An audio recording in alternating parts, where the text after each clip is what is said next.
ما تعبد متعبد بأكثر من التحبب إلى أولياء الله تعالى، لأن محبة أولياء الله تعالى دليل على محبة الله عز وجل.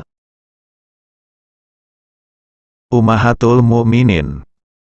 Ummahatul Mukminin yang berarti ibu-ibunya orang-orang mukmin adalah suatu gelar istimewa yang diberikan langsung oleh Allah Ta'ala kepada perempuan-perempuan yang dinikahi oleh Nabi Muhammad.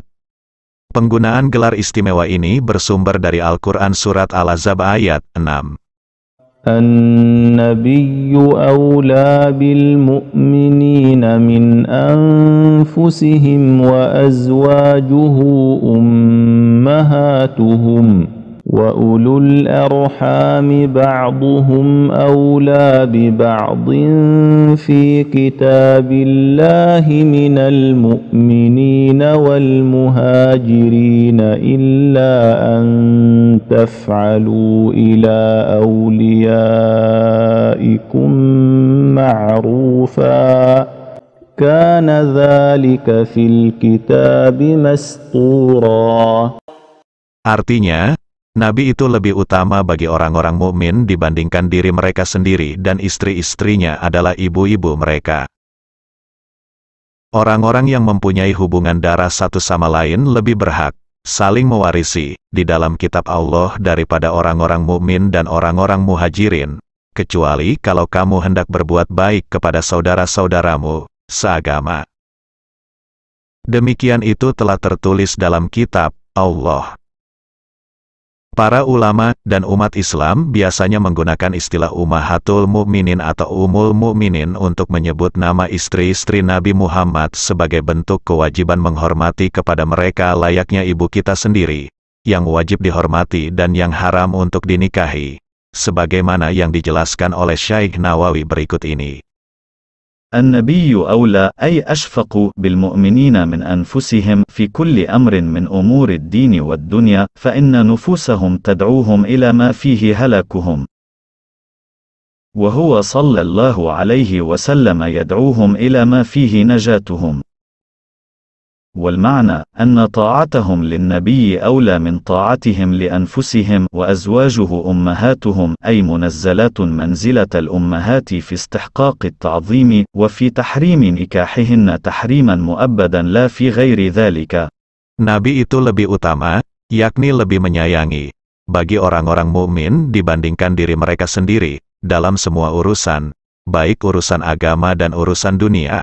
Karena sesungguhnya diri mereka mengajak kepada sesuatu yang di dalamnya ada kerusakan bagi mereka, sedangkan Nabi mengajak mereka kepada sesuatu yang di dalamnya ada keselamatan bagi mereka. Artinya ketaatan mereka pada Nabi itu lebih utama daripada ketaatan mereka pada dirinya. Dan istri-istrinya adalah ibu-ibu mereka, yakni ditempatkan pada tempatnya para ibunda dalam hal kewajiban menghormati dan keharaman menikahi mereka dengan keharaman yang selamanya, tidak dalam hal selain hal tersebut. Maroh Labid, Juz 2 halaman 247. Dan sebagaimana yang disebutkan oleh Imam Qurtubi dalam kitab tafsirnya. الثالثة قوله تعالى وأزواجه أمهاتهم، شرف الله تعالى أزواج نبيه صلى الله عليه وسلم بأن جعلهن أمهات المؤمنين، أي في وجوب التعظيم والمبرة والإجلال وحرمة النكاح على الرجال. Ketiga, firman Allah, dan istri-istrinya adalah ibu-ibu mereka. Allah telah memuliakan para istri Nabi dengan menjadikannya ibu-ibu bagi orang-orang mukmin, yakni dalam kewajiban menghormati, berbuat baik, memuliakan dan keharaman menikah bagi para lelaki. Tafsir Qurtubi, Juz 14 halaman 123. Sedangkan masalah keharaman menikahi istri-istri Nabi untuk selama-lamanya ini sudah dijelaskan dalam Al-Quran Surat Al-Ahzab ayat 53, karena hal ini bisa melukai dan menyakiti hati Nabi.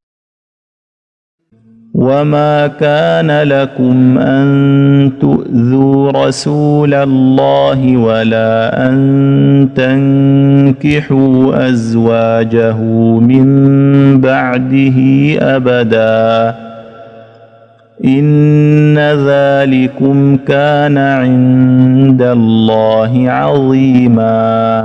Artinya, dan tidak boleh kamu menyakiti hati Rasulullah dan tidak boleh pula menikahi istri-istrinya selama-lamanya setelahnya Nabi wafat. Sungguh, yang demikian itu sangat besar dosanya di sisi Allah. Tetapi gelar Ummahatul Mukminin ini tidak bisa serta-merta disematkan kepada semua istri-istri Nabi, melainkan hanya untuk mereka yang tetap beriman dan bertakwa. Dengan iman dan takwa inilah yang membuat mereka berbeda dari kebanyakan wanita umumnya. Dan syarat ini pula yang sudah ditetapkan langsung oleh Allah Ta'ala dalam Al-Quran Surat Al-Ahzab ayat 32. Ya nisa'an nabiyyi lastunna ka ahadin minan nisa'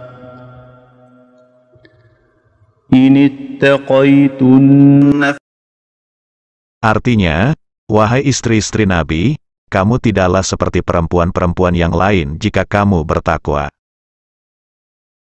Sehingga jika ada mantan istri Nabi yang menjadi tidak beriman lagi alias murtad, maka tidak bisa diberi gelar Ummahatul Mukminin, seperti kasus yang terjadi pada mantan istri Nabi yang menjadi murtad kembali yang bernama Qutailah binti Qais, yang mana dia diceraikan oleh Nabi dalam kondisi belum pernah digauli, yang akhirnya dinikahi oleh Ikrimah bin Abu Jahal pada saat berada di Hadramaut.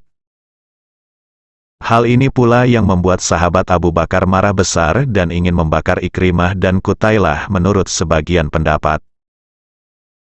Dan menurut pendapat yang lain, sahabat Abu Bakar ingin memenggal lehernya. Tetapi keinginan tersebut tidak terlaksana atas saran dan masukan sahabat Umar bin Khattab secara terus-menerus yang mengatakan bahwa Qutailah sudah bukan merupakan Ummahatul Mukminin lagi. Sebagaimana penjelasan Imam Ibnu Katsir dalam kitab Al-Bidayah wan Nihayah di bawah ini. وقال الحاكم أبو عبد الله النيسابوري وقال أبو عبيدة معمر بن المثنى تزوج رسول الله صلى الله عليه وسلم 18 امرأة فذكر منهن قتيلة بنت قيس أخت الأشعث بن قيس إلى أن قال فتزوجها عكرمة بن أبي جهل بحضرموت فبلغ ذلك أبا بكر فقال لقد هممت أن أحرق عليهما فقال عمر بن الخطاب ما هي من أمهات المؤمنين ولا دخل بها ولا ضرب عليها الحجاب إلى أن قال وروى حماد بن سلمة عن داود بن أبي هند عن الشعبي أن عكرمة بن أبي جهل لما تزوج قتيلة أراد أبو بكر أن يضرب عنقه فراجعه عمر بن الخطاب فقال إن رسول الله صلى الله عليه وسلم لم يدخل بها وإنها ارتدت مع أخيها فبرئت من الله ورسوله صلى الله عليه وسلم فلم يزل به حتى كف عنه. Hakim Abu Abdillah An-Naisaburi berkata, Abu Ubaidah Mamar bin Al-Musanna berkata, Rasulullah memperistri 18 wanita.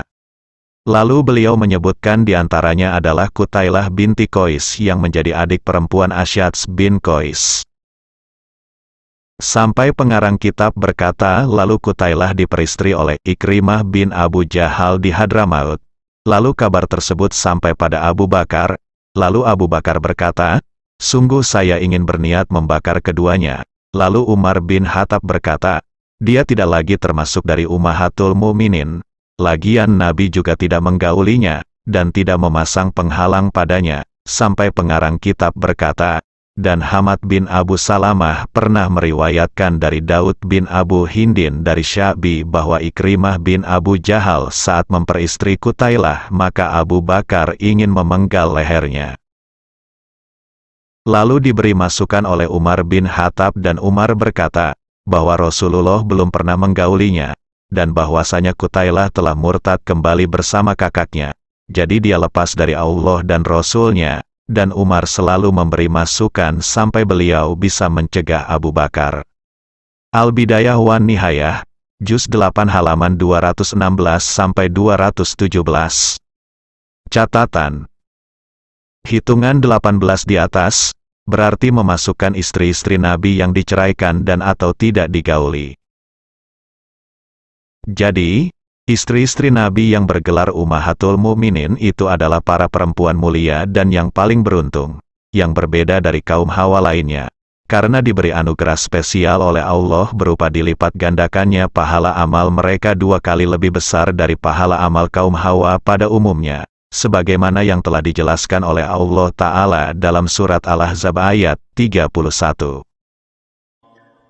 وَمَنْ يَقْنُتْ مِنْكُنَّ لِلَّهِ وَرَسُولِهِ وَتَعْمَلْ صَالِحًا نُؤْتِهَا أَجْرَهَا مرتين وَأَعْتَدْنَا لَهَا رِزْقًا كَرِيمًا.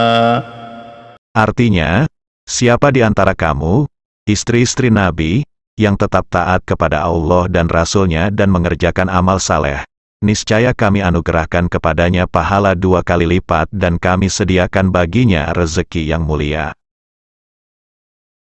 Syekh Nawawi dalam kitab Nurut Zolam Bisyarhi Aqidatil Awam menyebutkan bahwa setelah Nabi Muhammad meninggal dunia, beliau meninggalkan 9 orang istri, dan ke-9 istri inilah yang nantinya disebut dengan Ummahatul Mukminin, yang berada dalam nazom. عن 9 نسوة وفاة المصطفى خيرنا فاخترنا المصطفى عائشة وحفصة وسودة صفية ميمونة ورملة هند وزينب كذا جويرية للمؤمنين أمهات مرضية. Wafatnya Nabi yang terpilih meninggalkan 9 istri, yang mana mereka disuruh memilih antara kehidupan dunia dan Nabi, lalu mereka memilih Nabi yang terpilih, yaitu Aisyah, Hafsah, Saudah, Sofiyah, Maimunah, Romlah, Hindun, Zainab dan Juwairiyah yang menjadi ibunda para orang mukmin yang diridhoi. Inilah daftar ke-9 Ummahatul Mukminin tersebut. 1. Aisyah binti Abu Bakar. 2. Hafsah binti Umar bin Khattab. 3. Saudah binti Zamah. 4. Sofiyah binti Huyai. 5. Maimunah binti Harits. 6. Ummu Habibah, Romlah, binti Abu Sufyan. 7. Ummu Salamah, Hindun, binti Abu Umayyah. 8. Zainab binti Jahshin. 9. Juwairiyah binti Harits. Tetapi sebelum kita mengenal satu persatu Ummahatul Mukminin versi pendapat Syekh Nawawi, alangkah baiknya mengenal lebih dekat dulu dengan istri pertama Nabi yaitu Sayyidah Khadijah binti Khuwailid, karena ada pendapat lain yang mengatakan bahwa beliau juga termasuk Ummahatul Mukminin, bahkan yang pertama dalam Ummahatul Mukminin dan bahkan yang menjadi mujtahid pertama dalam Islam sebagaimana keterangan di bawah ini. ومن هنا اعتبروا السيدة خديجة أول مجتهدة في الإسلام لأنها اجتهدت واستنبطت من مقدمات رسول الله قبل البعثة دليلا على صدقه بعد البعثة، لذلك كانت أول من سميت بأم المؤمنين. Dari sini ulama menganggap Sayyidah Khadijah adalah mujtahid pertama dalam Islam, karena dia telah berijtihad dan telah menggali dari tanda-tanda pendahuluan atau data-data awal dari seorang utusan Allah, yang akan menjadi petunjuk atas kebenaran Rasul setelah diangkat menjadi Rasul. Karena itu beliau menjadi perempuan yang paling pertama disebut dengan Ummul Mukminin. Qasyasus Sahabati wa Sholihin, halaman 148. والله أعلم بالصواب.